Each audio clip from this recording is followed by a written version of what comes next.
সন্দেশখালীর আন্দোলন তৃণমূলের বিরুদ্ধে নয়, গুটি কয়েক নেতার বিরুদ্ধে বলল প্রতিবাদী পাপিয়া দাস।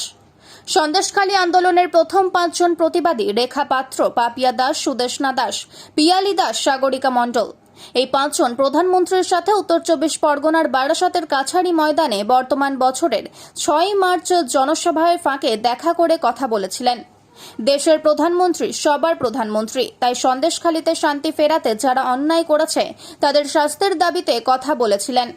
পাশাপাশি আন্দোলন করতে গিয়ে তার স্বামী সৈকত দাস জেল পর্যন্ত খেটেছেন। এখানে লড়াই ছিল জমি দখল, চাষের জমিতে নোনা জল ঢোকানো, লিজের টাকা না দেওয়ার, কিন্তু এর বাইরে যোগ হয়ে গেছিল নারী নির্যাতন।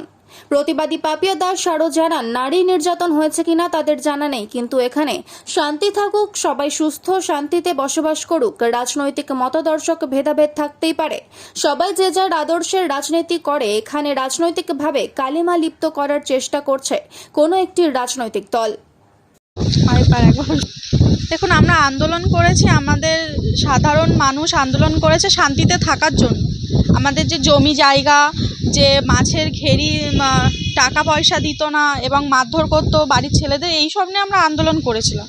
আর আমাদের এই আন্দোলনটা কোনো রাজনৈতিক বিষয়ে ছিল না। আমাদের আন্দোলনটা ছিল 3 জন মানুষকে নিয়ে, যারা খুব অত্যাচার করেছে, মমতা দিদির নাম নিয়ে অনেক অত্যাচার করেছে, তাদের 3 জনকে নিয়ে আমাদের আন্দোলন ছিল এবং তারা শাস্তি পাক এবং যে তারা অ্যারেস্ট হোক, আমাদের ওপরে যে অত্যাচার হয়েছে অ্যারেস্ট হোক, শাস্তি পাক, এটাই আমরা চেয়েছিলাম। সেই জন্যে আমরা মাননীয় প্রধানমন্ত্রীর কাছে গেছিলাম এবং প্রধানমন্ত্রীর কাছে আমরা আবেদনও করেছি যে তারা যেন শাস্তি পায়। আর সেটা হয়েছে। আমাদের তো রাজনৈতিক কোনো আন্দোলন ছিল না, আমরা প্রথম থেকে টিএমসি করতাম, আমরা এখনও টিএমসি করি। যারা বলছে যে তৃণমূল টাকা দিয়ে করিয়েছে বা অন্য কিছু, তারা আমার হাজব্যান্ডকেও বলেছে যে আমার হাজব্যান্ড নাকি অনেক টাকা খেয়েছে। আচ্ছা, ও যদি টাকা খায় তাহলে ওরা প্রমাণ করে দেখাক না, ওরা প্রমাণ করিয়ে দেখাক। আমি ডাইরেক্ট আজকে চ্যালেঞ্জ করছি, ওরা সিবিআই হোক, ইডি হোক, যাদের কাছ দিয়ে হোক, ওরা প্রমাণ করে দেখাক আমার হাজব্যান্ড টাকা খেয়েছে। যদি না হয় আমি মানহানির মামলা করব যে আমার হাজব্যান্ডের নামে এরকম কেন কথা বলা হচ্ছে। তা মোটেও ওরা করছে না অপপ্রচার, যারা করছে ওরা মিথ্যে কথা বলছে।